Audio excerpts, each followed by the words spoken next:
You know that you are trying to grow as a person, and the only way to do that is to compare yourself to the person that you were. If you can create the idea of who you are and your capacity within the month of August, and then, really just work your ass off the entire time, head down, entire off season to be able to beat that person, I guarantee you, this will be the best season that you've ever had.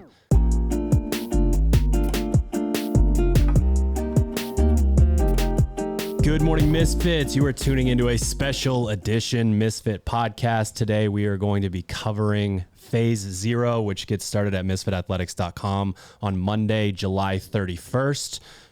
If you are a regular listener to the podcast, you know exactly what we're talking about.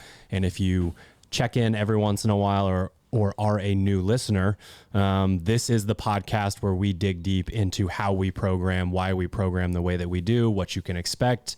And my usual little preamble before is just, it serves a lot of purposes. It can get athletes excited about something new that's coming. People who are more analytical and have a bit more of maybe the coach's mind, the programmer's mind. It's a peek behind the curtain, just in terms of what we do.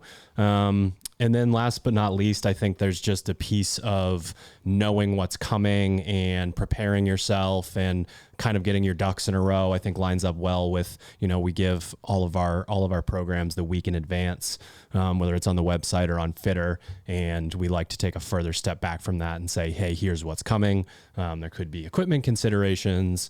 I know a lot of people ask questions about that stuff. Should I have, if I'm going to get a C2 machine, should it be the rower or the bike or the ski? Any of that good stuff. But before we do that, we got to hit you with some excellent entertainment, as we always do. I don't know if it's chicken or the egg, boys, but I just had a hell of a snack chat week.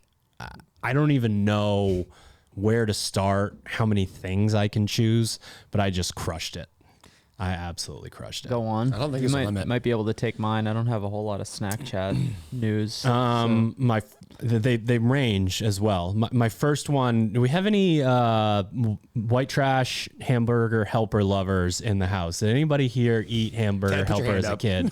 You're with me. And if you did you love it? We didn't. Fuck yeah, I did. We didn't eat hamburger helper, but there was a lot of American chop suey made in my house. Okay. I don't know if that's like a national thing or just a Northeast thing, but it's basically just macaroni with bolognese, like cheap, dirty bolognese. Add some smoked paprika and you have hamburger helper. That's the ingredient I was missing at home. That's basically what that is. Every once in a while, I have the nostalgia, I want this thing. I also eat a lot of pasta. I would say I eat pasta 4 days a week, 3-4 days a week. No, 6 days a week. Maya's What listening, kind of pasta? you fucking scrub. Well, yes, it is. It is all gluten free. Sadly enough, I would say half of the time it's just whatever I've got, like penne, spaghetti, anything like that. Yep. You get the glass jars on the countertop. I ate a decent amount. I should. They would always be empty. I ate a decent amount of gnocchi. I find that if the numbers that I have left are a little bit lower, that I can get a meal that is filling with gnocchi easier than I can with just shoveling straight pasta. And then Maya makes fun of me, and I'm actually starting to listen a little bit. I eat a lot of noodle soup kind of things, but it makes me sweat so much even during the winter that I've cut back a little in the summer because I'm drenched by the time I'm done. Soup sweats?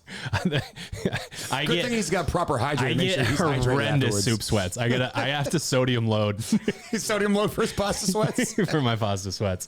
So I eat a lot of pasta, and I eat a lot of pasta with some form of red sauce.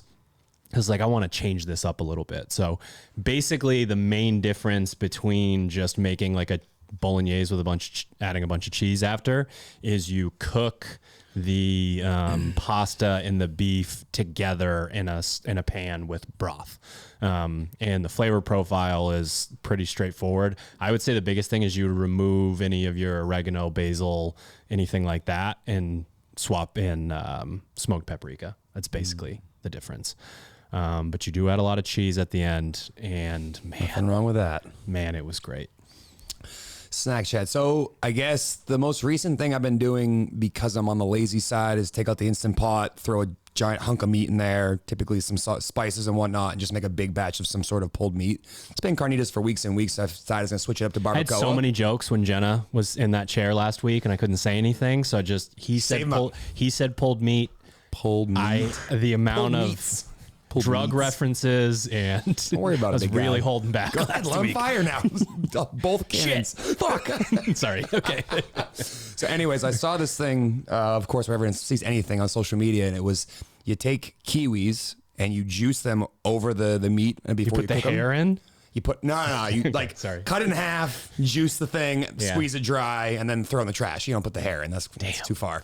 But it's the acidity in the kiwi is supposed to help break down the protein and make it more tender, and can confirm it does in fact do that. It's a little weird guy putting it in over there, here. but it is very good. Acid and marinade helps. Anybody? Do you ever do it with like What an Coca-Cola idea. or a soda? I've used soda before. Soda looks Yeah. nice too. I've used that more for like pulled pork though. Yeah. This is the first time trying it with barbacoa. And it came out If you pretty good. need a shorter fix for that, and it does actually help a little bit in terms of flavor, is if you cube the meat and do a hard sear and then throw it in the Instant Pot. You can get it done a little bit quicker, just because sometimes the Instant Pot can be tough with a larger piece of meat if you don't cube it, just because of the. Oh yeah. Are you talking about though? Are you doing a pressure cooker or a slow cook? No. I'm doing a pressure cooker. So Okay, like it's yeah. it's like 90 to an hour, like 45. You can cut that way down, and again, just add a little bit. You should dry brown it out? anyway. First. What's that? You Yeah. should brown it anyway first. Should I? I've played with both increase your ways. Flavor a lot. Yeah. I'll try that next time, because what I typically do is after it comes out of the Instant Pot, so I throw it into the broiler and I crisp it up and like rotate it a few times, just like burnt edges on it. And that ends up being really good. But I'll try it with the pre-sear next time. I didn't really have anything new, although Crumble? I've been on the no, I didn't get crumble. Didn't get Shame. crumble last week. Didn't get it yesterday. I don't remember. I think the last one I don't got was remember if I talking had it or not. to Jenna when she was here. But I have been doing the fried rice, and last night I had pork fried rice. Or I had made fried rice like last grilled pork chop that came out really good, and just chopped it up and mixed it into some fried rice. So yeah, I need to I didn't crisp. The rice didn't crisp as much as I wanted it to, so I need to Much go oil? back a little bit. What's that? Too much oil or not enough Yeah, heat? maybe too much oil, maybe not enough heat, maybe a little bit of both, but yeah. Too much oil made it not crispy. I'm just saying, if you get it real soggy and give it enough time to like crisp up, it can be It was wet. a little bit moist. Yeah, you don't need a ton of oil for No. fried rice. How much popcorn is too much popcorn? You It's on can't. bags You or like, can't. It you- doesn't you end. popping It's it? crazy. Popping it in bags. Yeah, I was I was a bachelor for most of last week because Jen was out of town. Oh so no, so much popcorn. As much as I love Costco cooking, and got it all. like I ate a whole box of like bags of popcorn, like family size box of bags of popcorn last week. Almost every night, I think I had two bags. Of Nothing wrong with that. 2 bags is a normal serving, I'd say. One's not enough. Two is aggressive, but like, what are you going to do? Have one? One is never enough. It never is not is. enough. Especially if you're sharing it with It's anybody. like you go to a That means you're sandwich 3. place and they got a weird size, and you're like, one's upsetting and 2 hurts a little What's the bit. family size bag of Lay's? What are you going to do? That's Yeah. Jersey Mike's. That's like the regular versus the giant. gigantic, and it's like So the giant is it's so like much the food. regular. They make you is feel like- better though when they call what's definitely multiple meals one meal. I like that. Yeah. Well, I think like technically they're probably both multiple meals. I but got the a regular. sandwich. The regular's like, it's like, come on, like this isn't quite a foot long. At the gigantic's like 14 or 15 inches. It's pretty It's good. thick. It's like a whole day It's worth of like, macros in What one am I sandwich. what am I supposed to do here? Am I supposed to Eat it all at once. eat all of it? And Eat be the sad and gigantic in full one meal? afterwards. All right, fine. It's like going to Slab downtown in Portland. If one slice of their pizza is like pretty good, but you can always eat a little bit more. But if you eat 2 slices, you're like, "Ugh, I'm gonna fucking puke. I can't imagine so much what bread. kind of slice would it be hard to eat 2 slices. When it's Dude, like 1 pound It's per. like the size of that book. It's like a It's cake. taller. It's like a, isn't it the thing? It's like a 1 pound piece of pizza. Yes. It's a It's like a 1 pound each slice. slice is 1 pound. That's amazing. Yeah, Cody and I one time ate 3 and then both walked around really uncomfortable for about 3 hours afterwards around the old port. You felt like I did when I chugged Xander's water. yeah, exactly. I'll do one more. I eat a decent amount of chicken and rice, and I'm much better at Mexican vibe on the chicken and rice. That's like, I'm very good at that. I like Asian chicken and rice, but a lot of mine end up being pretty one note, like missing a little bit of acid, like typically compensate with too much soy sauce. It gets a little, so like it's good one time, but it's not like a dish that I want to repeat.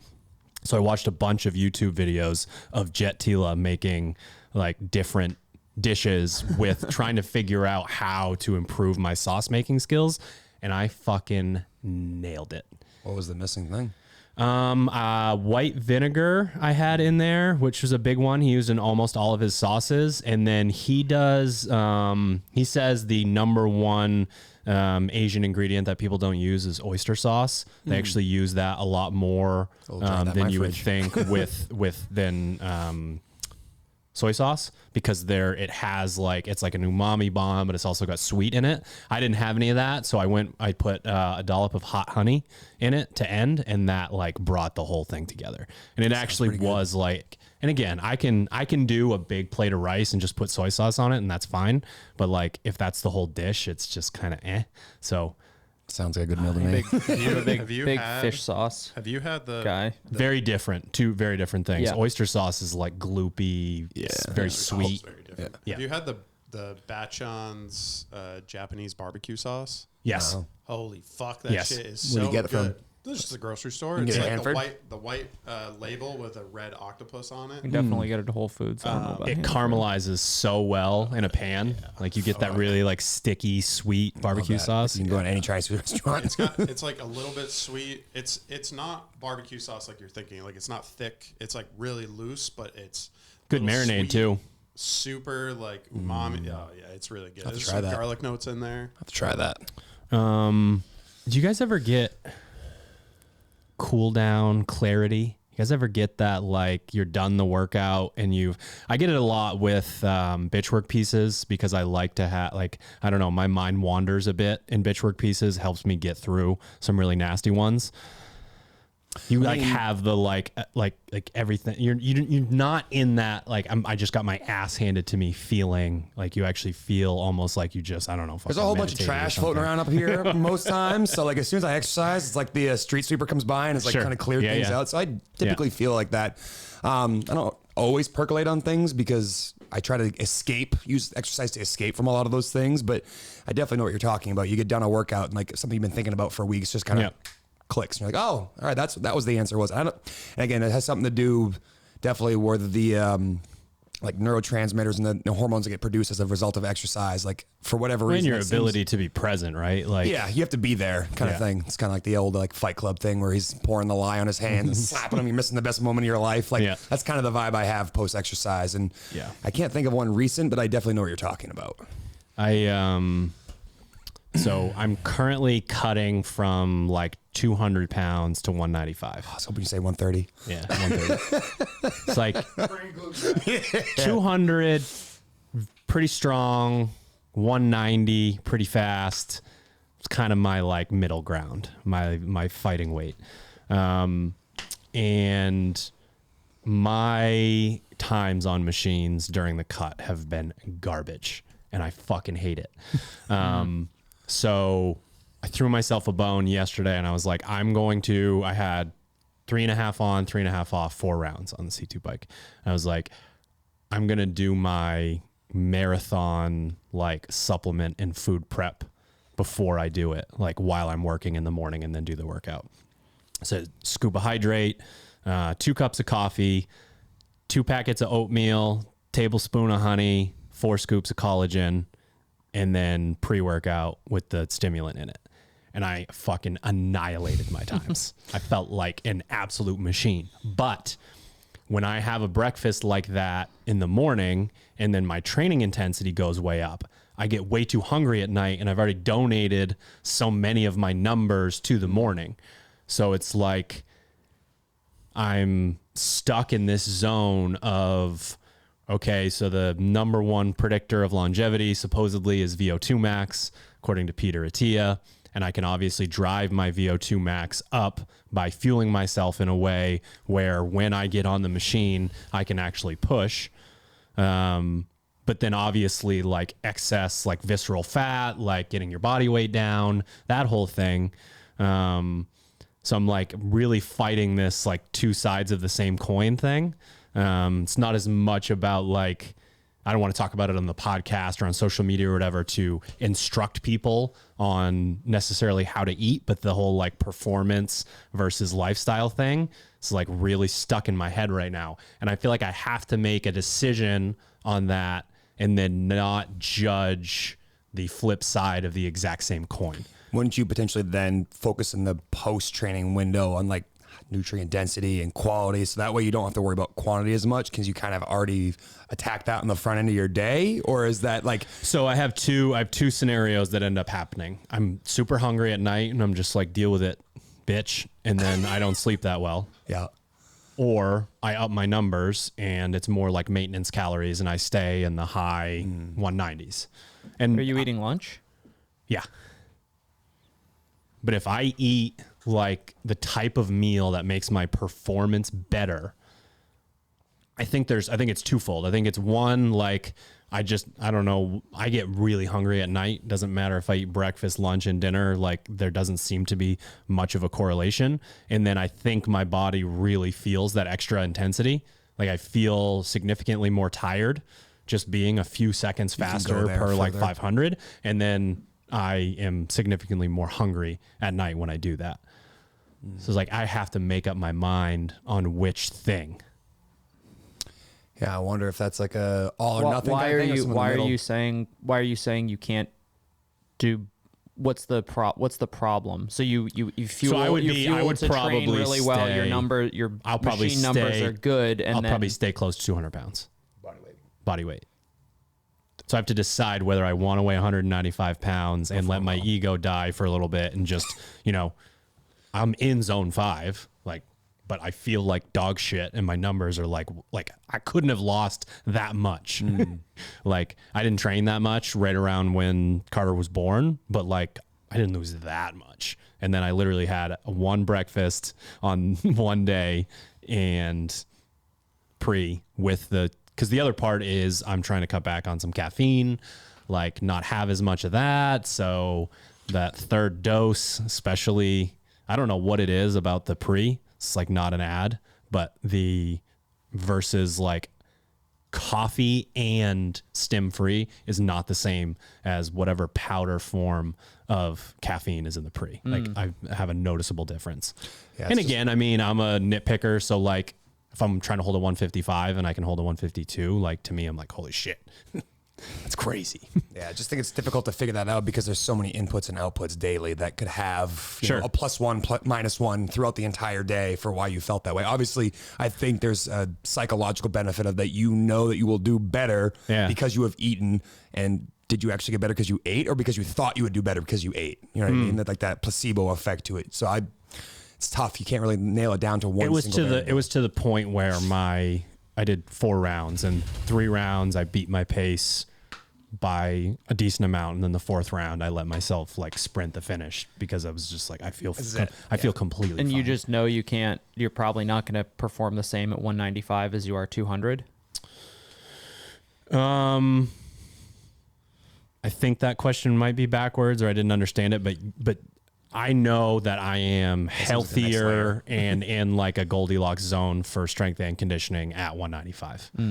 Especially I can tell a huge difference in like the strength program that I do has push-ups and handstand holds and things like that. And then running, those are the things where it's like I notice a big difference. So I think there's something about the thing that I got stuck on was the idea of the trade-offs that you get for doing anything. You know, a competitor could think about missing out on things in their personal life or whatever, but the idea that you're choosing the coin and then judging the backside of it, and it's the one that you chose, those are things that you have to make your mind up on and not judge the other side of it, because those things all come together. There's the yin and the yang, the plus and the minus. I have that conversation often with athletes who watch someone like Caroline compete and train and then, see her around the gym, especially around this time of year. And there's a little bit more lax on the sources of carbohydrate. And like, oh, so-and-so is doing this or so-and-so is doing that. I'm like, yeah, but your lifestyle doesn't revolve around, 3 to 5 hours of exercise on most days. Like, Do I think a Swedish fish is healthy? No, but if it allows her to have a training intensity later in the day, as opposed to like sitting down, getting out of the gym, creating other barriers to prevent her from getting all her work in, like there's sort of like a grace period to some extent, but I'm never going to argue with someone like that's a sound nutritional choice if your goal is just to come here and be healthy. Like you have to know the application for what you are choosing to choose for nutrition and why you would want to do that. But I also think it's important for people to understand why it may or may not be a sound nutrition choice. Like the amount of calories that a person that you're talking about that's more concerned with the lifestyle, the amount of calories that they need X amount donated to protein to be able to recover. Tissues, yeah. They need X amount given to fat to be able to be hormonally like balanced, sound, all that good stuff. And then with those remaining carbohydrates that they have in their diet, do they have the self-control to eat a handful of Swedish fish and have it not change all of these other parts of their diet? Because if they do, then there's fucking nothing wrong with that. There's absolutely nothing wrong with that. Like if you saved 200 calories at night and your dessert was a handful of Swedish fish and you stayed within your numbers, like I think there's an issue with the like, that's healthy, that's not. It's like, well, I mean, there's a lot of contextual questions to get yourself to that point. So it's like they need something hyper palatable that's going to be a quick form of glucose, and well, Swedish fish are delicious. It's tasty stuff. All right, Misfits, just a quick break to shout out our show sponsors. If you like the content that we put out, then heading to these links and using these codes or heading to our website is the best way to support it. So game season, a lot of the motivation to start Proper Fuel was to give our high-level athletes supplements that we really believed in, and me mixing them up in giant jugs and having them taste like shit wasn't the greatest thing in the world. So we got together with some people and started a supplement company. And every year when we roll around to this time, we talk to them about very specific supplement protocols. If you're doing any sort of endurance work this summer, it is so incredibly important to understand the idea of sodium loading.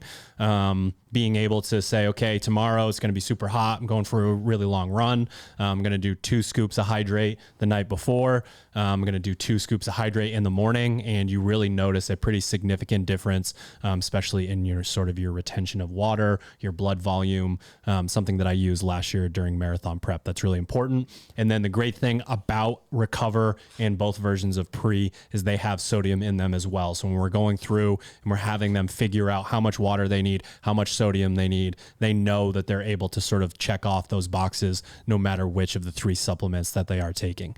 You can head to properfuel.co and use the code word Misfit to buy any of those products.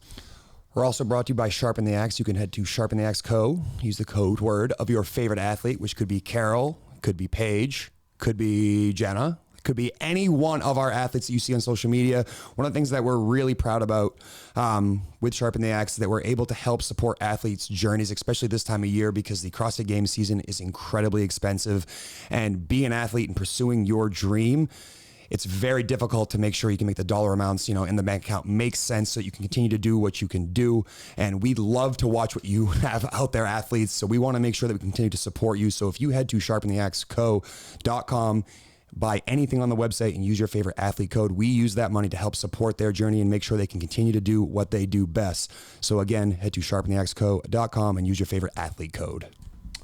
And lastly, we are brought to you by Team Misfit Affiliate Programming. If you're listening to this podcast, you might be a CrossFit competitor, aspiring competitor, or you might be a regular old affiliate athlete, affiliate coach like myself, looking for kind of the ideal version of Misfit Athletics programming, but for the everyday person, and that is 100% the affiliate programming. And starting August 7th, we kind of have our own little phase 0. We call it Benchmark Week, which is exactly what it is, where we kind of, what you will have wrapped up at a 16-week baseline training phase that we're at the tail end of now. And we got a full week of benchmark workouts. So 5 days a week where we get to test some old school CrossFit benchmarks, because at Team Misfit, we are more interested in that kind of low trajectory to a distant horizon kind of mindset where maybe maybe you haven't done any of these benchmarks in years, and you get to see where your progress has taken you over a very long period of time rather than the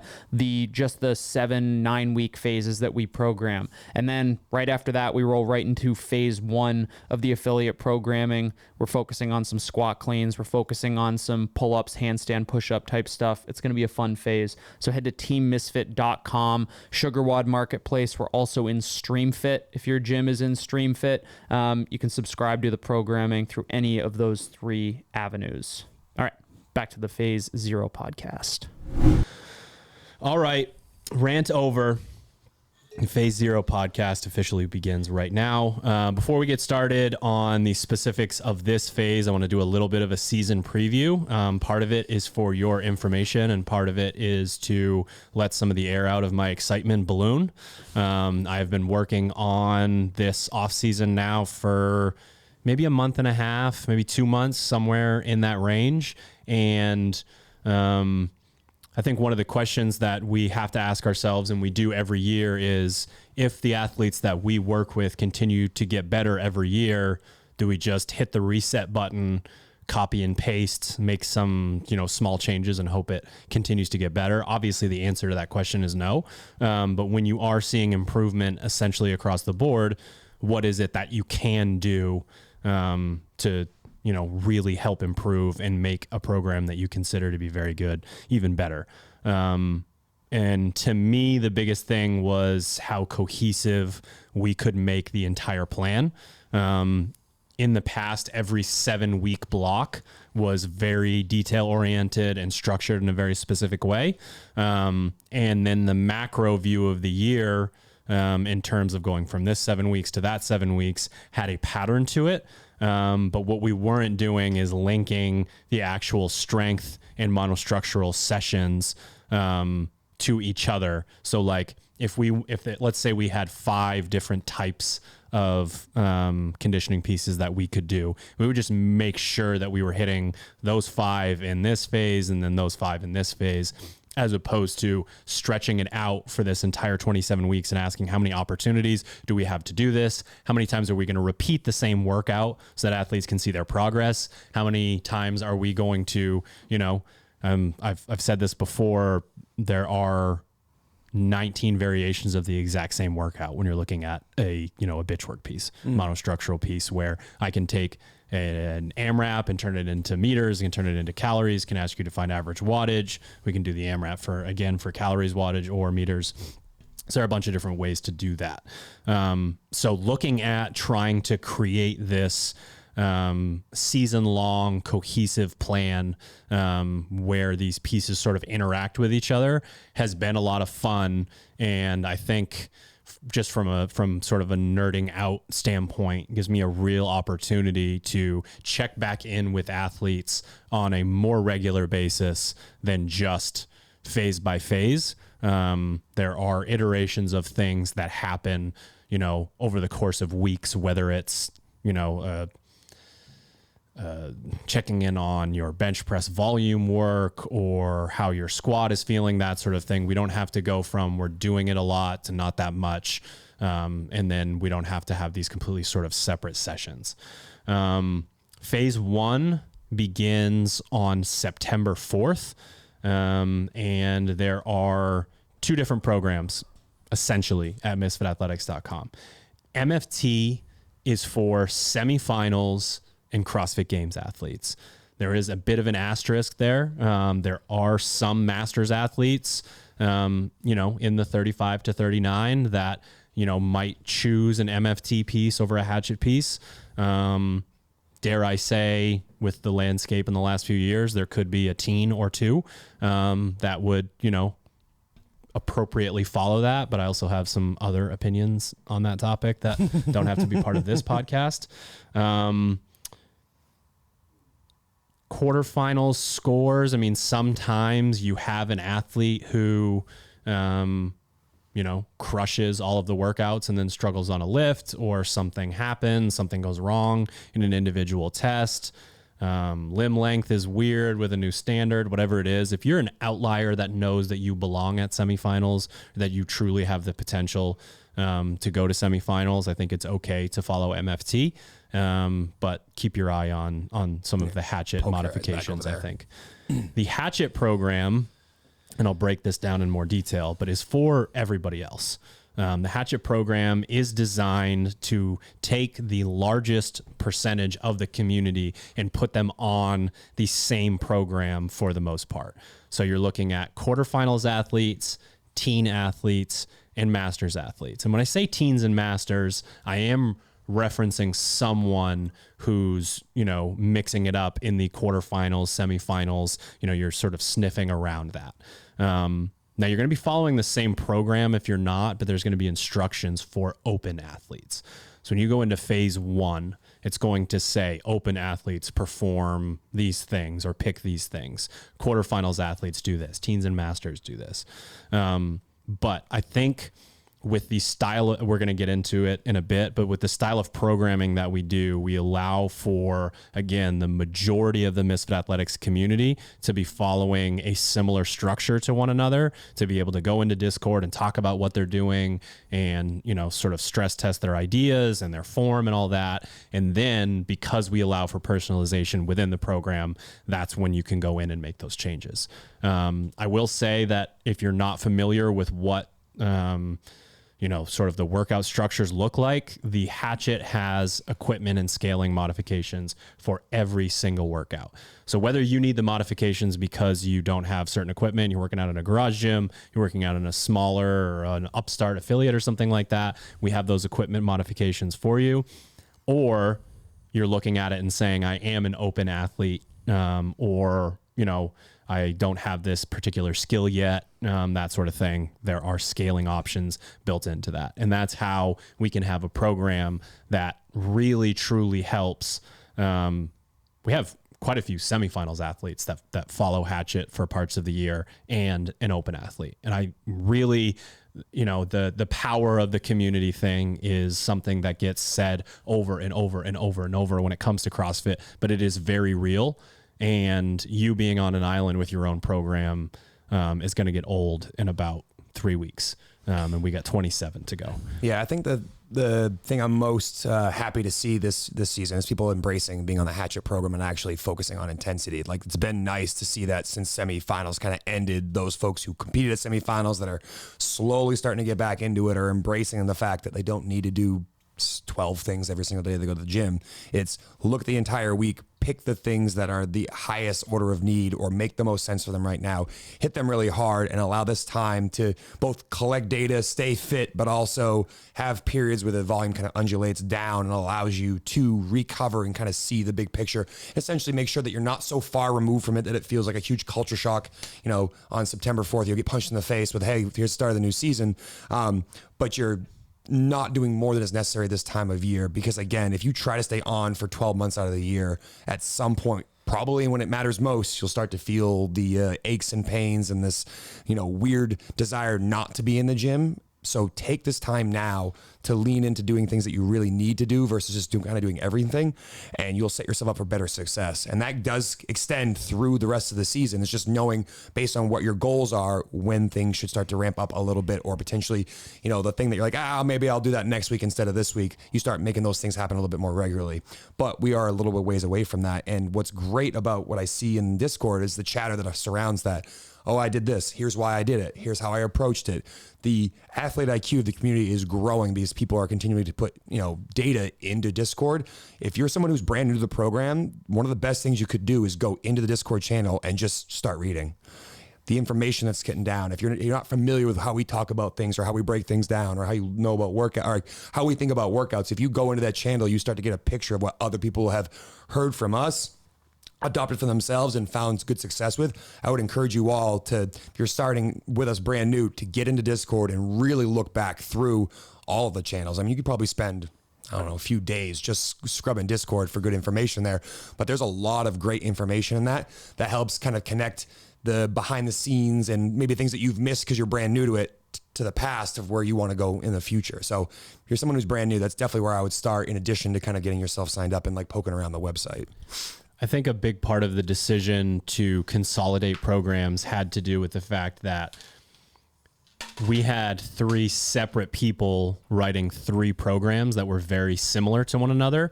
And one of the biggest improvements in our programming over the last handful of years has been the collaborative style of programming. So what this allows for is to take a group of people who are writing 3 separate similar programs with, sort of these nuanced ideas. We bring those people together and all of their ideas become the Hatchet program. And as much as, from like a business decision standpoint, stamping these separate programs as, oh, you can choose this, or you can choose this, you can choose this. The 3 of us are writing the best program that we possibly can and then giving instructions on how to follow it based on what your actual track is. It is the best version of the quote unquote Hatchet Teens Masters program that we've ever done. And I think you guys are really going to notice that that's the case over the course of the year. I think it's also a good reminder that, like, regardless of what, aside, if you're a CrossFit Games athlete, if you're the 1%, the fraction of a 1%, like, there's a specific need for that. For basically everybody else, everybody needs about 80% of the same thing, right? Everybody needs to lift, everybody needs to Metcon, do their bitch work, do their conditioning.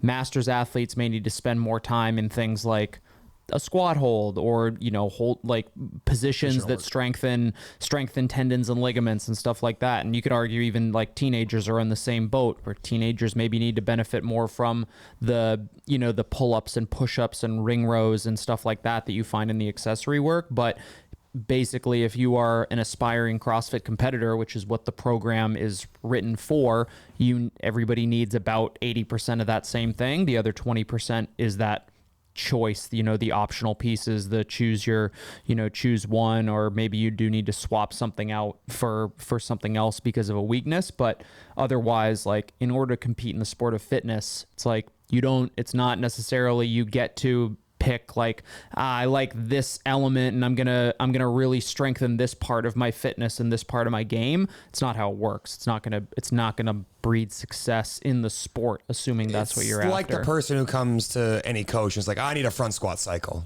It's like, no, you probably should just get stronger and pay attention to how you move. Like, there are athletes who do need specific cycles, but you need to be at a very high level of sport and have a very big need. Double lacrosse ball on your thoracic spine cycle. That's what you need. You don't need a front squat cycle.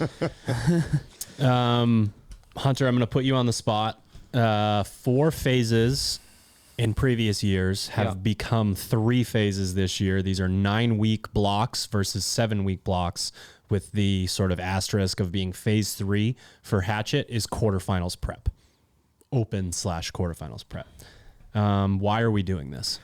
Well, this is something that we kind of talked about and I felt strongly about. I think previously we had, we've spanned the spectrum from 12-week. We ever have 12-week phases? We've had some longer stuff in the summer. Yeah. And the famously shout out to Tyler Christoffel, the 2020 game season. His games prep was like 22 weeks long. Like, they just kept being like, yeah, it might be canceled. It's in a month. Oh, I felt so bad.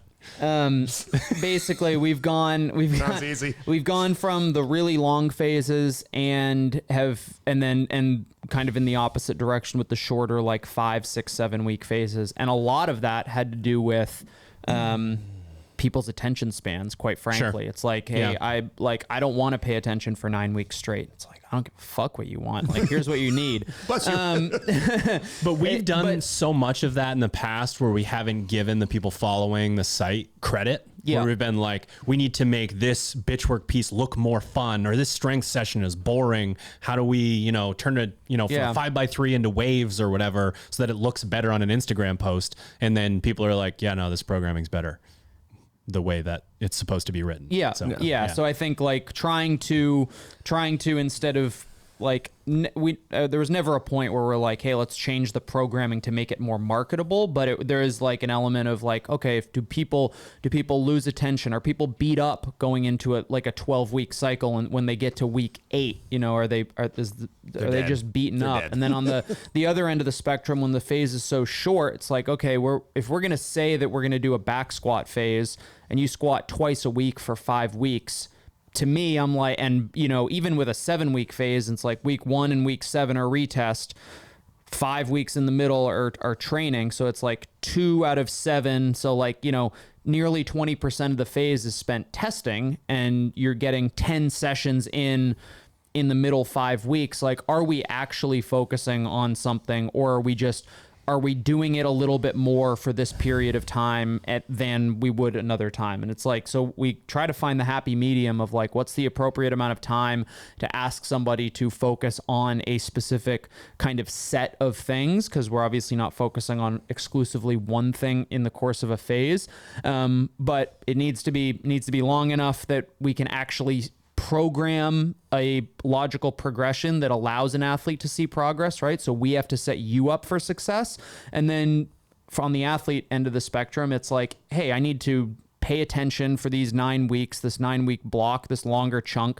It allows you the opportunity to maybe slide in like a week or a half a week of deload, which is something I think we should probably discuss on the podcast as well. But like, I think the 9-week block basically allows us to focus when we're focusing on the things we want to focus on them. And then in the other phases, you know, when we're not necessarily doing a back squat phase, we can still rotate in lifts that we're not specifically focusing on, keeping that kind of GPP mentality where it's like, hey, I don't necessarily need you to be able to hit your 1 rep max back squat throughout the entire year, but I do want you to be able to hit, you know, 90% of it on any given day. And if we squat for 7 weeks here and then don't squat again for 20 weeks, it's like, did we actually move the needle, or did we just move the needle for a really short period of time, but it didn't make that much of a difference, you know, over the course of the entire year. So I think the 9 weeks gives us a little bit more of kind of a runway to allow athletes to see progress in the things that we're actually going to ask to test. And then it also just allows the fluidity of the program kind of moving from one phase to the next to connect a little bit better, I think, than maybe the much more kind of segmented 7 weeks, 7 weeks, 7 weeks, etc. Well, also in that 7-week period, if you're testing week 1 and week 7, week 2 for most athletes are just like, fuck, I got hit by a Mack truck and I feel like I can't do anything the second week, because you're like adapting to the phase and the intensity of the change in things. And so I agree with you. This actually gives you this longer phase session gives you a chance to kind of acclimate more and allow that like compensation to occur that happens after you kind of get punched in the face from the beginning of a phase, and then you kind of get your legs back under you and you see that growth. So I personally like it as well, because I think that the constant rotation through things sort of rewards a bad behavior. Like, one of the things we always talk about is trying to avoid the, you know, shiny object syndrome. One of the things we try to instill in our athletes, and the ones I work with specifically, is that like, yes, there are other companies that make programming, but if you're constantly hopping from thing to thing, or you can't stay focused on one single thing, and, you know, I'm sure my athletes at this point are so fucking sick and hear me saying, pay attention to your feet when you Olympic lift. Like, look at your feet, look at your feet, look at your feet every single week. To send me a video, look at your feet again, look at your feet. And it's like, why do you think I keep saying that? You mean on the video, right? That'd be tough to look down at your feet. Yes. Sorry. I mean, on their own video themselves. Right. But the point being here is like, I'm consistently reaffirming the thing that we want to work on is so fundamental that it has to be focused on every single week for an extended period of time if you actually want to make change. As soon as you feel like you're trying to push a little bit too soon, you start to have bad habits come back out, you need to drop back down and reset. So I personally like almost the behavior that is created when you are accepting the fact that you're going to be doing something for, 9 weeks, 10 weeks, whatever at a time. And if you can embrace the quote unquote boredom of that, you can really dive into the details of like, how can I actually get better in this phase? You're going to make tremendous progress, as opposed to the person who's like, that was fun, I want to do this squat program and this gymnastics thing, and someone so put something on over there I want to try. Like, that behavior doesn't lead to success. And we've all seen it now going on 10 years of programming and coaching. Truth. Okay. So that leads us into the fact that phase 0, starting July 31st at misfitathletics.com, is 5 weeks long. One thing about the 4 phases versus the 3 is we now feel like we have the ability to stretch out phase 0 for as long as it actually should be. The idea of a lift test, Metcon test, and bitch work test all on the same day, jam-packed for 2 weeks, is extremely challenging to put onto you guys. So sort of that mixed with the fact that the games athletes probably aren't going to be rejoining us until about September gives us a real chunk of time for anyone and everyone to get in and get those baseline numbers done. Why do we do phase 0? What is the point of phase 0? We basically ask you guys to have a ton of information about yourself as you go into a single piece. And, whether you've been following the site for a really long time or not, there are going to be things in there where you're like, man, I have no clue what my 1 rep max push press is.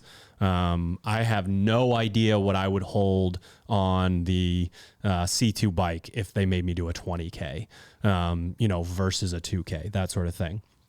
And then, we go through and it's like, okay, percentage work, super important. We actually have to know what those lifts are. People ruin entire phases by choosing the wrong number.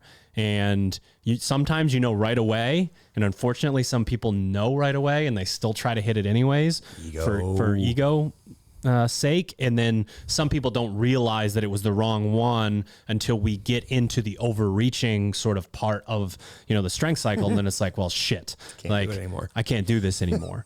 So actually having numbers, like just talked about the whole idea with choosing your coin and then not judging the other side. You might have gone more into the strength side of things and suffered a little bit on conditioning, but came out the other side a more well-rounded athlete, and vice versa. You might have gone all in on your conditioning and now your 1 rep maxes aren't quite where they need to be or where they were. And those are trades that you have to make in certain aspects to get really, really good at this sport and reach your potential. And if you just go, well, when I weighed 10 pounds more, I back squatted whatever, and it was 3 years ago. Like, that's not your 1 rep max in terms of the percentage work that we want you to use. Another reason, and if you've never followed phase 0 before, we have Misfit Athletics benchmarks for all of the workout categories, all of the stimulus categories, and duration categories.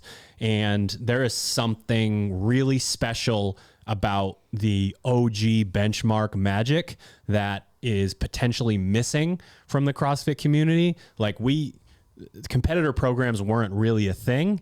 You did write your own workouts for fun, but there were these sets of workouts. They just announced Helen is going to be at the CrossFit Games. And my mind just immediately goes to, like, I haven't done Helen in, I don't know, a decade. And I know exactly. Let's get them next door right now. Let's go. I know exactly the strategy for that workout and what it feels like. And that's because we did it on a regular basis. It was so fun when those workouts popped up on .com. And there's so many reasons why there's actual efficacy to using these. When you know the answers to the test, you can go in and really fine tune, how many sets of these am I going to do? How many sets of those am I going to do? When you're repeating the same workout, a handful of times over the course of a couple years, you can watch what other people are doing and go, whoa, I did not know what that workout was. I was not aware, like, this person, even though it was an 8-minute AMRAP of power snatch and burpee, are like setting themselves on fire and then sort of limping to the finish line. And that's actually getting them a significantly better score than the one that I have. Being able to know what's possible in a workout, to know what it feels like, to know where you can sort of take chances and stuff like that. brings your level of competition up to somewhere that you just can't have when it's a new combination in a new time domain with new weights and new rep scheme, all of that. It's completely different. It just reminds me of the first time I ever did Fight Gone Bad. I did it as an event. It was like a fundraiser years ago. They used to do like a 3, Fight 2, Gone 1? Bad fundraiser. And I probably a year into CrossFit, maybe at most. And I think it's a good strategy to go for broke on the wall balls and rowing and like not the other things. I had like third from the bottom score on Fight Gone Bad because I went big on the wall balls and hammered the rowing and could not do anything else in the middle. Turns out you don't need to row in that workout turns out to get a good score. Try that part. Well, that's exactly what I was talking about or you were saying a minute ago, you were like, have these scores, you see kind of what's possible and you're like, fuck, like I didn't realize that's how you could crush Fight Gone Bad or whatever the benchmark is. And you learn that information. And like, I also remember following.com and being like, man, look at these like 5 or 6 names of people. And like, I've done that before and I'm like 4 minutes behind them when I tried it 7 or 8 months ago. And now I'm gonna see if I can be like within a minute of their time. And then slowly you creep past people and just kind of goes back to the power of possibility and like what you can learn from other people watching that and go through it. Cause what was really cool about .com back in the day is that, you know, they would go to an athlete's gym and be like, all right, so-and-so let the people watch you do it. And you're like, oh, that's how this is done. You can put on a performance in these workouts that wouldn't seem possible on a random Tuesday when you just don't really know what the workout is. I think that's a huge component to it. And we see that when people who have done CrossFit for enough time to kind of get the idea, when they come to Misfit Gym Portland and they join, like they either drop in for like a class or like maybe I want to switch gyms or like I just moved here, heard about you guys and wanted to take a class or whatever, and then they just get the fucking piss beat out of them by our member. Like it's like this person was considered themselves they're in the top whatever percentile of their gym or they're a competitor or whatever that means to them, and it's just like you're the dead middle of the leaderboard of the affiliate you can just athletes, do muscle and ups. It's just like, yeah, correct. Yeah, it's like actually you just had a skill that nobody else had, and now like welcome to the Thunderdome, and it's like one of those things where it's like, wow, fuck, people. I think that's a kind of a concern that I have about like CrossFit.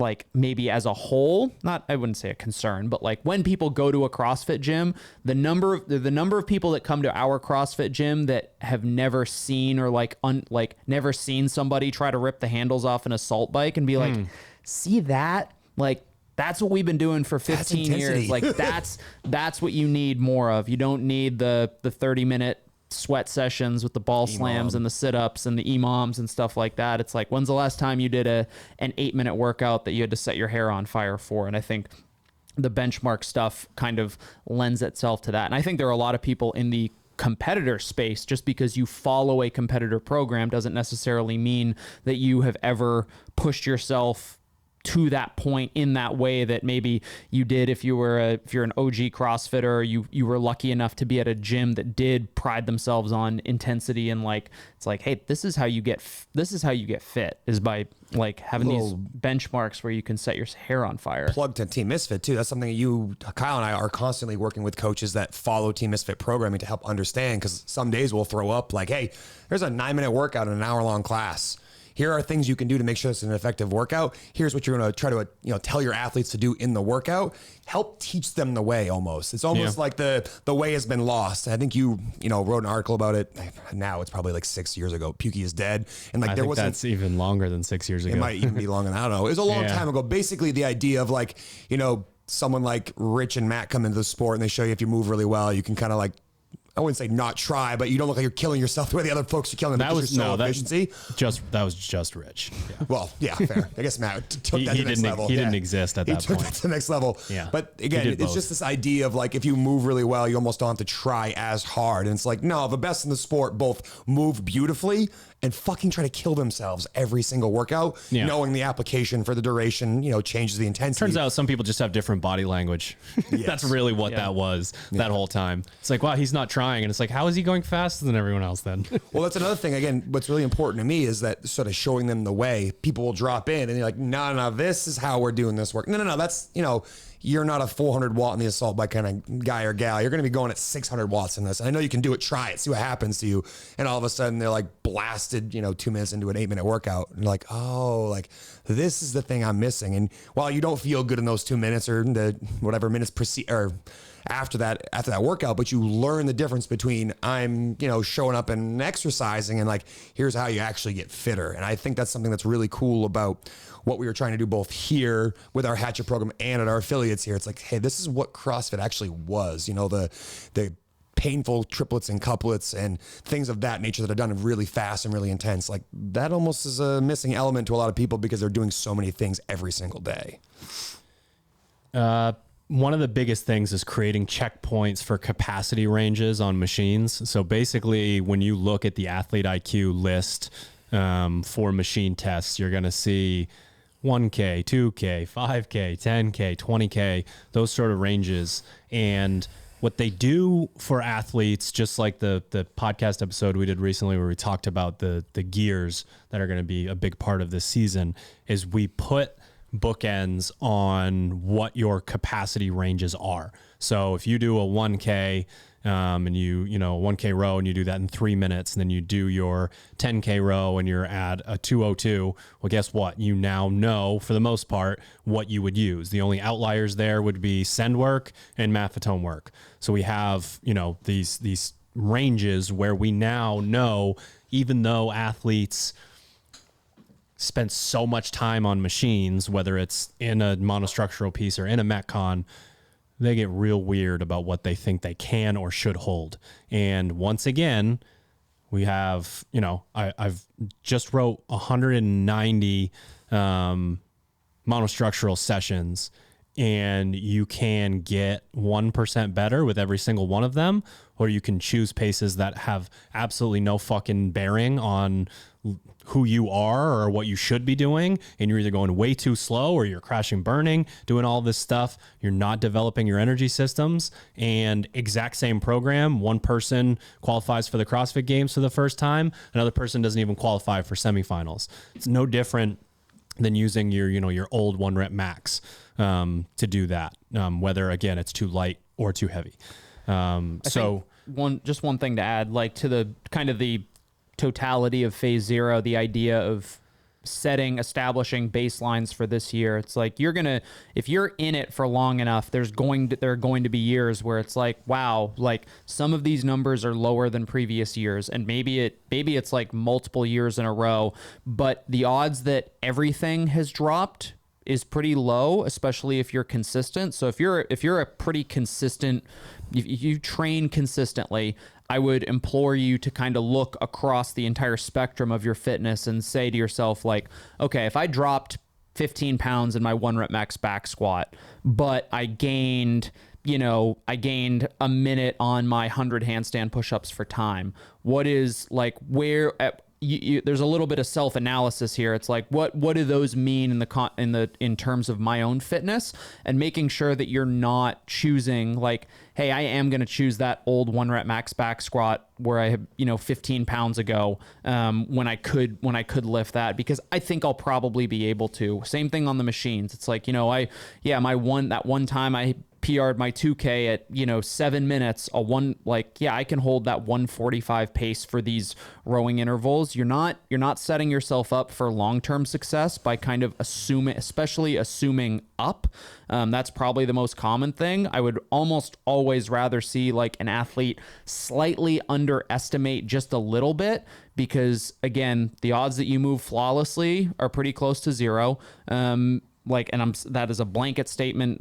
I'll include myself in that, obviously, but the same thing on the machines. Like, you can develop so much more by maybe underestimating just a little bit and kind of being like, okay, now I do actually think that I have room and capacity to push a little bit harder than I think. It's really hard to kind of roll it back once you're starting like down the road of like, yeah, I'm going to use 450 for my back squat that I hit 7 years ago. Like, we'll see how it goes. Like, we want athletes to use as much mental energy as they use physical energy. Like, to me, this just says like, are you paying attention enough to what you are doing on a day-to-day basis that you are thinking enough about it so that you're not potentially throwing a round away or throwing a set away. You're actually super deliberate and focused on every single thing. And you know enough about yourself to know how you should start a piece versus how you should end a piece, or what these paces actually should look like that are going to get you the best possible performance. You know, going back to what you said a minute ago about your like 3.5 on, 3.5 off, like you gave yourself permission to go a little bit harder in the last one. And if you were a remote athlete of mine and I knew that was something that you struggled with, you know, I would say to you, hey, you're a fast twitch athlete. It's okay that you start a little bit slower and you get faster and faster. But if you told me your final interval was 7 seconds faster than the rest of them, I'm like, all right, Drew, let's sprinkle a little bit more of that 7 seconds across the preceding 4 intervals. And then it ends up being there. Oh, I know you're doing your best, but that's sort of what I'm telling an athlete to do here, is like really dig into the mental side of things and pay attention to these details. And if you do make a mistake pacing or loading, don't repeat the mistake. Like, learn from that. Every single session is an opportunity to learn from it. You just told them that they have 190 bitch work sessions across the entire season. That's 190 opportunities to learn something about yourself, and then use each data point to inform future data points. In 2011, I believe. Yeah. In 2011, the idea of throwing our hat into the ring to write competitive programming sort of came about. And to me, the idea of community being so important, like 1A, and then one size fits all being bullshit, being 1B, felt mutually exclusive at that point.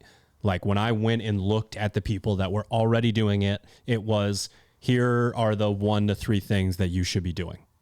Cut and dry, done. That's what it is.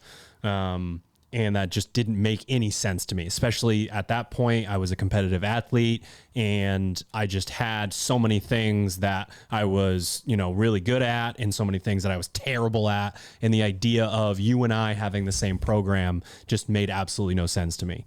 And that's honestly, I think the issue, or that issue, those things being mutually exclusive, was the motivation for me to want to start this. Because I thought, hey, what if, we took the time to write 2 or 3 extra pieces, we gave the community 1, 2, or 3 that they were going to do together, and then they got to choose what actually fit there. And the problem is we could have a blog right now that had 3 pieces per day total. And it's like, well, I mean, obviously, you need to work on muscle ups, like go over there and do, whatever 3x10. The problem is those things, when you're not the type of person who writes programming that spans, a 27-week period or whatever, you're not looking at how often am I doing it? How am I progressing this thing? And people get into the mindset of, if I just repeat the same thing over and over and over, I'll get better. And I think everyone in the community has tried that at a certain point, and it just does not work. Variance is like a D level program. Works up to a certain point. It's like a D or C level program that will start you on the journey, but it might not always hit what you need. Yeah. So personalization while being part of a community is truly what I believe sets us apart as a company from a programming and coaching standpoint. Phase 0 sets you up to be able to do that properly with accurate information. So if the basis for why we think we exist and how we are, better than other companies at what we do is this thing, we need to make sure that you guys understand how to use that. Because again, at the end of the day, if it's confusing and you're going in and you're like, yeah, those are great instructions, I don't know those fucking numbers, like that's not going to be helpful for you at all. So to be able to tackle phase 1, phase 2, phase 3, the way that we intended you guys to do so, to get a little bit better every single day, having those baseline numbers from phase 0 is a non-negotiable. Yeah. If you use something like Fitter or some sort of, app to track this information, it's pretty easy for you. You probably can search for that item and have it. If you're someone who does the old fashioned pen and paper, my advice to you is to create a special section in the beginning of your notebook. It's probably a couple pages long that has all of these data points in it. So anytime any piece throughout the rest of the season comes up, you can go back and refer to it, because I do think that's probably the last frontier for a lot of athletes, is that they have gone through these experiences, but then they struggle to remember when these experiences happen and don't have an easy to find, easy identifiable resource to go back and look. my advice to my athletes is when you look at this phase, you create a special section in your notebook and make sure you write down all your times, all the information you can put in there. And there's no detail that's too small during this 5-week block of things that can inform you on how to do better in your training pieces throughout the rest of the season. And honestly, again, dog ear that, put that in the front of your notebook, and then always refer back to that, and then continually update that too. What I would encourage you to do in that section is that, let's just say on day 1, you have, what is it? Look at that. You had a 10K row, and later in the season, you were asked to do a 40-minute row, and you go a little further than that, and you find that your pace is half second faster than what you got in your 10K row during phase 0. Update that information and constantly refer back to it. So almost like you create like a glossary at the front of your, is it an index or glossary? I don't know. They're all the same thing to me. But you put something at the front end of your book that you can constantly update and look at, and then be like, all right, what is actually the right pace for this, so that I don't waste 2 or 3 of these intervals figuring things out. All right. To end the podcast, we're going to go down through some examples of what this is going to look like. Cool. I'm going to read through them, and you guys can throw out any notes about them. All right. So you're going to have options A and B for most strength sessions. Option A, athlete IQ baseline testing, find a 1 rep max back squat. If you did not test this lift in the last year or feel that the number is 5% plus different than your last, choose option A. You will have 3 opportunities to test this lift during phase 0. Only test once. Okay, so that is, you're going in. I haven't done a 1 rep max back squat in a while. Okay, do it, basically. Option B, 3-second pause back squat 1 by 1 at 80 to 90, then 5 by 3 at 65 to 75%. So you're going in and you're like, I've actually done one pretty recently. I don't think it's changed very much. I think I've got the right numbers to be able to tackle the phase 1, phase 2, phase 3. Then you just go to option B and you lift weights and get in better positions and get stronger like you would on any other day on the blog. Please don't do both. Oh, goodness. What? No. I know it's going to happen. I mean, I look at that piece and, if you don't have recent data, you can't have accurate information to update your training. So obviously pick option A if you have no clue. Option B is where most of the athletes that I work with would be sent to. It's like, hey, we have a pretty recent max, but we can always improve on how we're moving. Let's use that session to really dial in the technique that we want to see on every single squat throughout the rest of the season. Use the low end of the percentage range to really dial in how you're moving, and think about, critically how you were moving when you were doing that, and try to find characteristics of that squat. You can try to think about every single session moving forward, and you move the same way throughout the entire season. And then we come back around to phase 0 or a competitive season where you get that lift tested, because you spent so much time paying attention to how you move. You're going to move the same way. And if you're consistent enough, we'll see that number increase. And that will actually move the needle in things like, not only did my squat get better, but I cleaned more, I snatched more, and is able to do more wall balls, all the things that you want to do throughout the rest of the season when you are tested competitively. I would also say that if you are somebody who's been constantly told that, hey, you should adjust your foot position in your back squat, you need to change your positions, you repeatedly miss power position in your clean or your snatch, you should be treating these 1 rep maxes as like, how am I going to perform this lift for the next 12 months? And if you have the desire to change the way that you are moving in order to, in the future increase your ceiling, I would say that you should test the lift with the new way that you are doing the movement, right? So that might mean you drop significant weight compared to like an all-time 1 rep max, and therefore your percentages are lower. We've seen this so frequently, so many times when people take the kind of the ego out of the equation, they do the lift correctly, and they say, wow, what used to be a hideous 245 snatch was a pretty smooth 205 snatch, and then they use that as their percentage work. That 245 snatch tends to move as well, and it looks a hell of a lot better. Or like you hit 235 and it looks like your 205 from the previous week. It's like, that is such a much better barometer for success than, here's a heinous 245 snatch. Man, I hope that cleans itself up in the next 8 weeks. And I can't believe it didn't. It's like, no, you don't. Like, you knew it wasn't going to clean itself up. And I have an example from training recently. Like, the whole of last season spent retooling the back squat so actually look like a back squat, not a standing good morning, and then get your hips back under at the very top of the rep.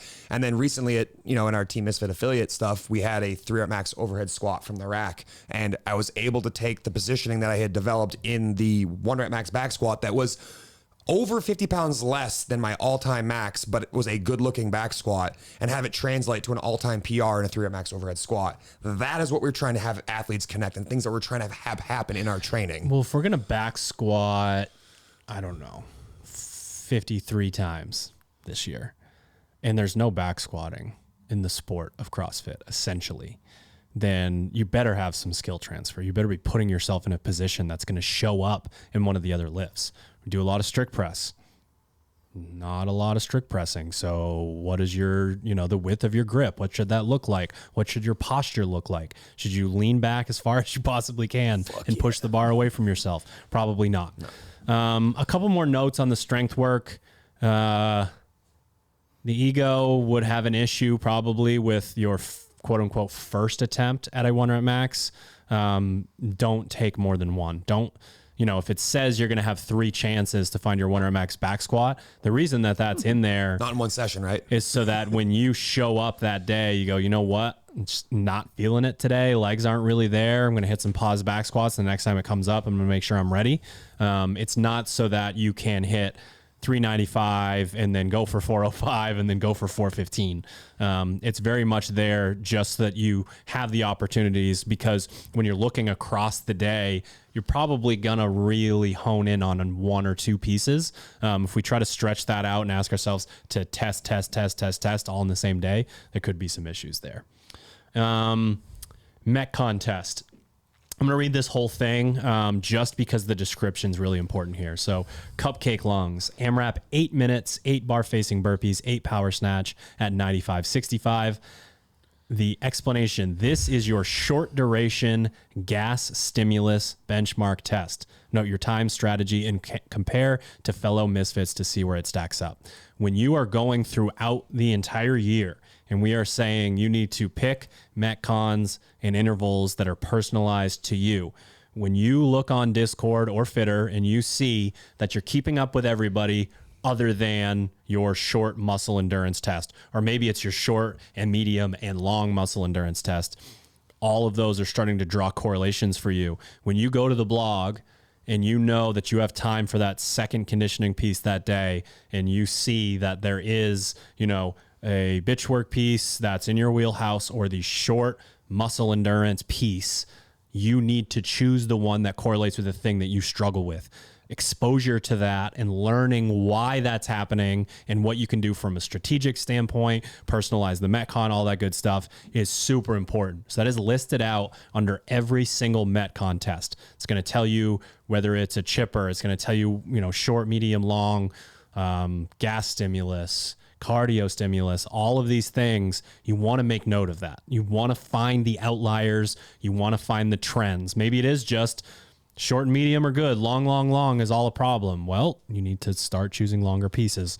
So really pay attention to those things. There's not really much nuance there. There are going to be days that don't have Metcon tests. We did that intentionally, again, with those 5 weeks, so that it's not like benchmark each time. And you would just choose a conditioning piece, a regular Metcon over 5K row, just because maybe you've done it recently and you want to do some CrossFit. Yeah, the only other nuance that maybe I would include in that, obviously the pacing, the duration, and the feel are all really important things there, but you might realize that for whatever reason, it's only when I'm in the front rack do my handstand push-ups suffer. It's only when lunges are paired with box jumps that I struggle. You can also point out the movement patterns that may give you trouble as well. Sure. So in addition to notes about how you paced it, how you moved, you might notice that hey, I was good for a couple of rounds with a combination of front rack and handstand push-up. It was typically around this many reps that I started to see things fall apart. That then informs maybe how you start the next workout. Instead of trying to hold on for unbroken sets for the first few rounds, you break them up from the beginning to see different strategies here. So all that stuff is well and good. I would just not totally exclude the movements as well. Just know that we like to think of movements as stimuli here, and that the stimulus might not just be that you're breathing heavy, but it's the combination of timer retention and a front rack and handstand push-ups that gives you trouble, or whatever, rowing and muscle ups. Pay attention to those things as well, because there's no detail that's too small. I mean, really, like one of the things that I give Lindsay really good credit towards when we're talking about workouts and breaking phases down is her notes are incredibly thorough. There's a note for every single thing that she does, and it's not just did it in 8 and 4. It was hard. There's a lot more to that. And it's actually a conversation you and I had like last week. It's like when we're working with athletes and we're both talking about high level competitors here, it's like, how'd it go? Great. Thank you so much for telling me that. We need more. We want to know what you thought, the paces you held, when did things break down? When did you start to get panicky? Where did you decide to pivot? Did you think about where your hands were, where your feet were? All of these details are really important. So don't feel like you're going too far and above if you're really, journaling after your workout and that journal turns into a paragraph or two for each single piece. That is information that's going to help inform how you train the rest of the year. The athletes who have the workout amnesia, the ones that continually spin their wheels in the same spot year after year. Moving on to bitch work. Yes. All right. Monostructural conditioning, also known as bitch work, at misfitathletics.com, because when I started CrossFit, Tell me that story. I did not love the old monostructural, and my self-talk called myself a bitch a lot in relation to that thing, and that's where it came from. Drew's bitch work. All right. Option A, athlete IQ baseline testing for time 10K row. Sounds great. Next. If you did this, if you did not test this in the last year or feel that the number is noticeably different than your last test, choose option Don't A. skip it, Hunter. Option B, Feel pretty good about each interval for guessing. time, row 1K, rest 90 seconds, row 2K, rest 90 seconds, row 3K, Boy, the choice here. die. There are days where I this thought program someone anymore. might want to skip something, and I made the alternative not that fun. You want to eat a pine cone May or or may acorn? not have done that. And just a shout out to our equipment modifications. You have run, ski, C2 bike, and air bike options if you do not have a rower. The nuance there would be do not choose one of those other things to test it because they're already built into the program. Yep. That's why option not A listed there. only lists one thing. I mean, we already talked quite a bit about this, what this does, creating the bookends and the checkpoints along the way. Take the time to do it. The good thing about the machines, unless you start way too hot, is kind of your average pace, especially across these long ones, kind of evens itself out a little bit. You get the sad time after starting a little bit too hot, or you realize 22 minutes in that you're not going hard enough and you can sort of up that, and your final kick's probably going to be a little bit stronger. So what's cool about it is even if you fudge it up a little bit because it's your first time testing it, it's going to be closer than you think in terms of an average. And those are just things that you can update in terms of your gears throughout the season. You're going to know when it's time to try a 154 instead of a 155. I mean, I'm looking at option B here, and I'm thinking back to the quarterfinals workout with the V-ups and GHDs, and it's about 3K of rowing for every single athlete in that workout. How do you approach that final 3K of that interval that you see there, and what pace is that, and how close is that to maybe what you would try to hold there? And you thought you could hold a 146, but the workout tape shows you held a 205, and how big a gap that is between what you thought and what you could do. Like, this is how you kind of start to draw parallels between the day-to-day training and then when you get tested, knowing what to actually go at. So, you can think back to things that you've already done too. So you look back in your journal and you maybe have things that are circled, that things that didn't go very well, and then they come up in phase 0, or a stimulus like that, workout comes up in phase 0. Go back and read your notes, make better plans for the testing here so that you have a better, more accurate representation. You don't do your 1K at a 310 and your 2K at an 810. Like, those are a big disconnect there. Something happened incorrectly there, some pacing error. So use that information that you already have to also inform this type of stuff here, and try to draw correlates between things you've already done or things that have maybe given you trouble in the past and these new things that maybe you haven't done before, or you haven't done recent enough to know what to go at. Specific maffetone work will not exist in this season at misfitathletics.com. We have what we are referring to, definitely still an ode to maffetone work, but what we are calling MF2 sessions now. we got the buy-in from basically everyone in the community, and that gave us thousands and thousands of hours of data of people sitting on machines. When athletes got better at it, when they did not get better at it, certain nuances that maybe we assumed athletes understood, but did not give the explicit instructions for. So we're basically updating what we are asking you to do within these sessions. And bear with me. I mean, it's a long sell in the sheet, but I think I can get through it here in a minute or two. If you are, this won't sound like a whole lot to you, especially in terms of whether it's a change or not, if you haven't been following the blog, but you'll probably notice some pretty significant before differences. You dive into that, you want to just real quick give potential new listeners what the fuck is maffetone? What is MF2? Yeah, maffetone is essentially a doctor came up with this, idea that if you took, instead of the personalization or the non-personalization of the whole 220 minus your age, and then using heart rate percentages, that he could get people below aerobic threshold if they stayed at a heart rate of 180 minus their age.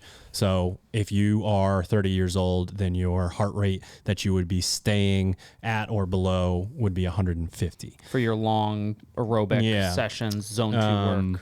The whole zone 2 thing can get convoluted and complicated. Zone 2 is very specifically staying below a certain amount of lactate in your muscle. So we don't necessarily need to be able to do that. It's the signs of your body and your effort and your heart rate and different things that happen when you get beyond aerobic threshold are kind of obvious. And we can maybe talk a little bit more about those, but basically community wide, and I'm talking about the CrossFit community, has adopted more long, slow stuff. The cool nuance about this that I found out recently is Kipchoge, the greatest marathoner ever, spends almost all of his time in zone 1. He's fast. And you don't want to know what a zone 1 pace is. Basically, if you were to go out and walk at a swift pace, you would be in zone 1, and he's running like 720 miles or something like that in zone 1. So his heart rate's at like 120. Jesus Christ. Yes. I can relate. And there's actually, I don't know the names, but there were 4 other people in the story that I read that are endurance giants, and their capacity is so high that their below aerobic threshold work is zone 1. Did he give a split roughly, like how much time he spent training in zone 1? You don't want to know. Is it like 99% of the time he trains in zone 1? Much. It's most of it. Most of it. Yeah. So we have from 0 to 5 minutes, build to a heart rate of 160 minus age. From 5 to 10, build to 165 minus age. From 10 to 15, 1 to 170 minus age. One thing to try and help people here is, I personally do this. I know a lot of athletes personally do this. Stay on the machine. So the 5 minutes rest, if you want to, at that point, get off the machine and go to the bathroom or get water or whatever, you do not need to do that. Most of the endurance community is basically running however many laps that they need and then continuing their run. They don't come back down, because a lot of them takes a little bit of time to get back to that spot. Then the meat of this workout is from 15 to 60 minutes. Stay between 170 minus your age and 180 minus your age. There's an asterisk there that we'll get to in a minute. From 60 to 65, we're staying above 165 minus the age. 65 to 70, 160 minus age. And then from 70 to 75, we keep moving below 160 minus your age. One huge problem in the CrossFit community is not bringing your body up to where it needs to be able to perform, and then not what they call in the endurance community finishing the curve. You basically just lop off the end of your workout, the part of your workout that tells your body, hey, you're okay, everything's fine, let's get recovered, let's get you ready for the next thing that you're going to do, or the next piece, or to be able to rest and digest and all that. You'll notice if you download a like marathon program, every single workout's like 2 mile run, the thing you're doing, 2 mile run. And like That's something that no matter what modality you're talking about, that's something that they have figured out that they do, because they do the same modality over and over and over. And if they don't do these things, they don't perform well, they don't recover well. So you're not going to do that to yourself day after day. In CrossFit, because there's so many different things, it's harder to notice, I think, a little bit when it comes to that.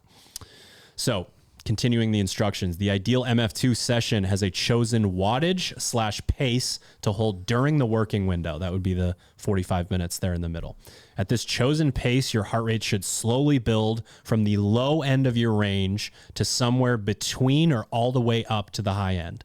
So basically Sherb would begin on the bike at 175 watts, and hopefully he's at a heart rate of 170 minus his age.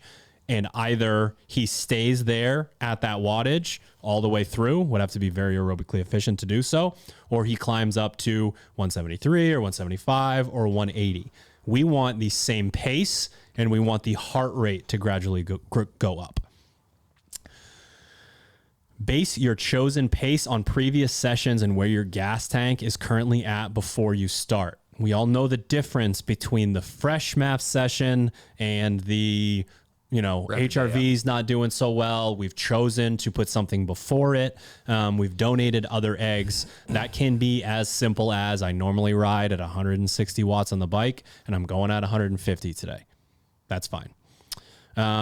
First asterisk, this 45-minute block can be extended up to 90 minutes and anywhere in between. I personally like to take athletes at their goal wattage. Let's say they wanted to hold 200 watts. I like to take them from 45 minutes to 55, 65, 75. I like the idea of their ability to stay within that window to get slightly better in terms of duration, versus, certain athletes, maybe we stay at 45 minutes and we say we're going 150, 155, 160, 175, that sort of thing. Second asterisk here. This one is extremely important as well. If your max heart rate recorded on the machine you choose is lower than your true max heart rate, lower your range by that amount. Example, running in CrossFit max heart rate is 190 beats per minute, but the highest I've ever seen on a C2 bike is 185. Then your working range would be between 165 and 175. Basically, you need to wear a heart rate strap if you want to know this data in enough really intense metcons and running and whatever to find what is my max heart rate. And if you randomly have one that's 10 or 15 beats higher, it's not real. So throw that one in the trash. That's not what it is. But you on the bike can never get above 175, no matter how hard you push. You do the cube test and it doesn't go there. That's probably a pretty good sign. But you go for a run, or again, you do a really nasty metcon and you can get your heart rate really high. Your capacity within that and your efficiency is going to change movement to movement. A lot of people can't run at all at their heart rate 180 minus age, and a lot of people can't get to it on the C2 bike. So that shows you sort of the difference here in the nuance. So we need to start to identify what our max heart rate is, machine by machine, or obviously running is not a machine, but you guys get the idea. So certain things that have already been happening for quite a few athletes, especially remote athletes out there, but the type of information that we see on how to, once again, personalizing something is the name of the game. So to be able to bring that to you guys and say, okay, these MF2 sessions are an update on what we're looking for. We want you to be able to hold a pace based on a previous pace, just like we would want you to hold a pace.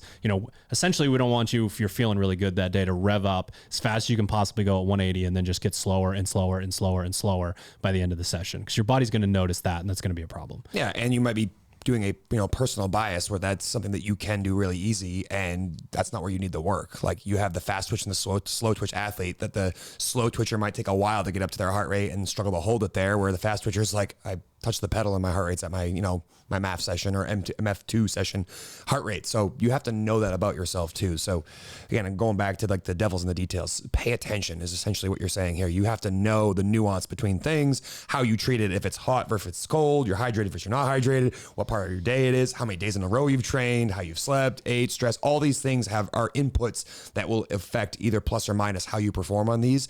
And the more you know, the better you can tune in your session to get all you can from it. All right, last but not least, we have some fun mixed in here for you guys. Athlete IQ chipper practice in your skill category. An example here, Athlete IQ chipper practice 4-time 100 toes to bar. If these came up in a chipper and that made you very excited, you've got two options. Do it as fast as you possibly can for fun and some information gathering, or don't do it at all. If you dread the idea of seeing this in a chipper, devise a strategy that would fit into a workout with other things and learn from it. So you have a chipper and it begins with 100 toes to bar, or it's in the middle, or it's towards the end. You need to know what that's like. And it's kind of funny. It's very different person to person. There are athletes that their ability to just do 10 and shake it out and do 10 and shake it out, and it doesn't seem like anything changes from set to set. And then you have athletes where if they did 10s, by the time they did 50, it would feel pretty similar to if they did 50 in a row. And they really fall apart. And it's, kind of like Murph when you're, going to do your push-ups and all of a sudden it's like, and there it is, doubles. Sounds fantastic. So your ability to know how to tackle those things is something that doesn't fit so beautifully into a weekly program, but something with a little bit lower volume in phase 0 that we have the opportunity to go in and say, okay, with only one traditional CrossFit conditioning piece per day, we now have, the area to come in and say, you are doing 100 handstand push-ups or 100 toes to bar. How do you tackle that? And you're going to know pretty quickly whether that was the right plan or not. And at least you have, once again, one data point that you can use. Yeah. I'd also encourage athletes, if you do think you're good at toes to bar, but you think that your way is the only way of doing this, try it the other way. If you're someone who loves big sets, try small sets and see if you can match your big set time. This is a data point for you to learn, because you'll get things thrown at you like a Wadapalooza qualifier. And again, going back to Lindsay here, but there was a workout that had like 80 wall balls in it. And going into it, her plan was to do 50-30. And I was like, what about 10 sets of 8? Or it was 8 sets of 10. I don't remember what it was. But if you're feeling good, pick the wall ball up and go again. If you don't feel good, rest for an extra second, as opposed to doing a humongous set, stand there for a few minutes, and then try to do another pretty good size set. And you'll learn about which strategy makes the most sense and how they can inform your pacing when you're going through a qualifier. And it makes way more sense to do a lot of small sets versus one giant set. It's just data points for you. And, if you have a one way of doing things, use a session like that to potentially go, in the opposite direction of what feels natural to you and see how you perform, and then compare what point changed. Did your technique change? Did your sets change? Did you find that your grip burned out versus your hip flexors or something like that? This is, again, no detail is too small. And if you're like, that looks kind of fun, try it the way that potentially puts you up against a strategy that you normally wouldn't use, and then reflect upon that and decide, all right, maybe it was only 5 seconds slower, but I could go do a bike sprint at the end of the event afterwards. That is useful information you can take forward into the rest of your training. Think about this kind of like the bookends on the conditioning, the bitch work stuff. It's like a lot of athletes know what they would do if there was a 15-minute AMRAP of 10 toes to bar. Most of them are going to say, yep, I'm either going to do that unbroken, or I'm going to do unbroken for a while and then do 7-3. And I know that it's never going to break down farther than that. If it's 5 rounds of 20, okay, I might choose to break that up into 3 sets. But what happens is like, how about 2 rounds of 50? Like kind of the weird, different, basically like different test, like the CrossFit Games workouts or quarterfinals workouts, where you have this big kind of chunk of movements that you don't often see in regular training, because it doesn't always provide the best training stimulus, but it provides a very good test of capacity. So it's like, if my toes to bar fall apart after 40, it's like, well, you got a chipper with 100, so you got to figure it out. I think this just provides kind of that other bookend for gymnastics work as far as like It's like, okay, you're good up to 20 reps. You're good up to 40, 50, 70 reps. Like, here's 100. 100's like, where's the line for us? Like from an intelligent programming perspective, I don't need to test your 200 chest to bar pull-ups and just see how long your hands hold up, but like especially in the summer. Yeah, but there's plenty of precedence for sets of 100. Like we saw at the CrossFit Games in Atlanta, like some pretty fucking massive numbers, and those are obviously reserved for like the best of the best, but it's that test specifically is because the best of the best has pushed that capacity to that point, but it's more for the rest of us who are, or you all who are interested in competing. It's like, what do you do when you get dropped into that spot where it's like, you don't get to go on to your favorite thing in the workout until you do these 100 chest to bar pull-ups.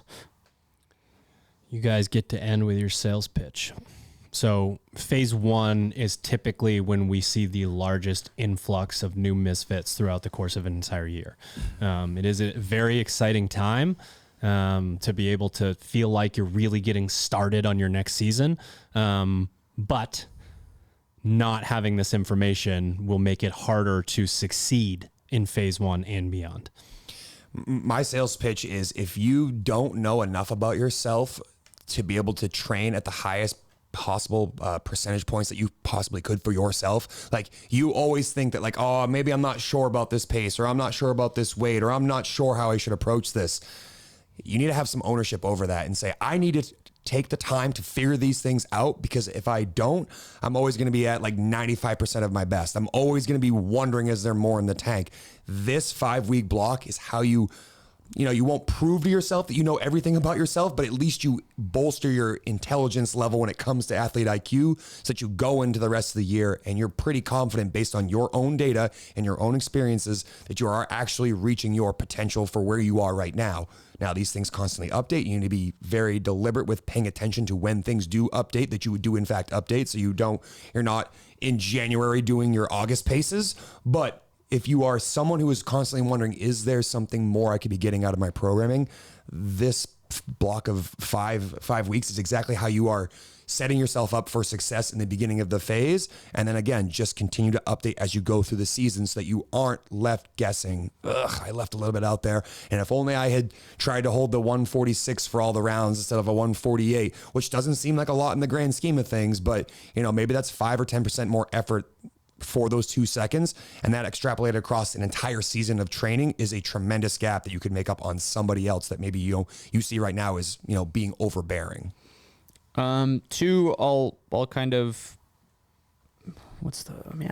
I always fucking mind blank on words. I know I don't like words to. like I do. I'll make the sales pitch for the more analytical, and then maybe for the more emotional person. So the analytical person. What do you do if you're super analytical and emotional? Yeah, I don't know. I'm a basket case. Help me. For the more analytical person, I think this goes to what Sherb said, in that like, are you, or maybe it's more like, are you training or are you exercising? If you are going into a program and you look at the workout and you say, okay, it's 20 minutes of X, Y, and Z, clock, 3, 2, 1, go, you are exercising. If you are going into a program, and I'm assuming that if you are listening to this podcast, you've made it that far, you're paying us a monthly subscription for this host of programming, that you have a little bit more invested than that, then the question becomes, exactly how much do you want to extract out of the program, and how optimally do you want to make the training that you're already going to do anyway? So if you are going to log on to the website every day for the next year, every 5 days a week for the next year, and do the training, why wouldn't you want to know the most ideal way to do that and move the needle for yourself? And I don't know. I don't know what that answer is for some of you. To appeal to the more maybe emotional person, when a workout pops up, the reason that it makes you nervous is because you don't know what it's an enemy. It's the enemy you don't know, right? It's the unknown of how fast am I supposed to go? What if I accidentally go too fast on X, Y, or Z? Do I know if that weight's too heavy for me, or should I scale it back a little bit? Without having some sort of kind of these pins placed in the, your training as far as like what exactly you have these metrics for, this is actually what your capability is. That information should provide a little bit of relief as far as like, oh, okay, I know that this 20-minute AMRAP, if I start rowing at my 2K pace, that's a bad idea. That's probably not going to work out so well for me. Oh, it turns out my 5K row is around 20 minutes and there's this 20-minute AMRAP. All of a sudden, I'm not so scared of those 1K repeats that are in the middle of the AMRAP. And you have a little bit more confidence going into training pieces that you are going to attack them appropriately and correctly. And to appeal again to the more analytical person, if you're not as worried about that and you can actually focus on the task at hand rather than being worried about like how bad this is going to hurt or whether I'm going to win or lose against this training partner when it doesn't fucking matter because it's Tuesday in November, you can move the needle far more effectively for yourself just by having that information in order to kind of assuage some of the fear, the discomfort that you might otherwise have. Thank you. Monday, July 31st, misfitathletics.com, phase 0 begins. You have 5 weeks, basically the entire month of August, to create an avatar that by March, you need to be able to wipe the floor with that person that you created in August. If you spend the entire year comparing yourself in every which way, different direction to all of these other people with what you're doing, it's no different than not having the correct percentage work and not having the correct paces for your machines. Create the avatar of who you are now and spend the entire year slowly getting better and better and better than that person that you were in August, comparing yourself and your paces and the sets that you do to the person that is created by all of that work from phase 1 through phase 3 once you get into March. That is the best way to attack it. Do not distract yourself with other people's percentages or paces or any of that stuff. You know that you are trying to grow as a person, and the only way to do that is to compare yourself to the person that you were. If you can create the idea of who you are and your capacity within the month of August, and then, really just work your ass off the entire time, head down, entire off season to be able to beat that person, I guarantee you this will be the best season that you've ever had. But if you go in all of these different crazy directions that you could go based on comparison to something that has nothing to do with you, it's going to be a problem. Agreed. Did we do it? Did it. All right, ladies and gentlemen, thank you for tuning into another episode of the Misfit Podcast. Make sure you head to misfitathletics.com to get started on phase 0, 2-week free trial. If you heard us talking about Team Misfit, that is our affiliate programming. It is the program that the three of us follow most of the time. So make sure you bug your affiliate owner, or if you are an affiliate owner yourself, teammisfit.com. Also talked about some of my proper fuel routine. Best supplements in the game, properfuel.co. Use the code word misfit, and we are in game season. Please head to sharpentheaxeco.com, buy some amazing swag, and use your favorite athlete code to help them with their journey to Madison. All right, we'll see you next week.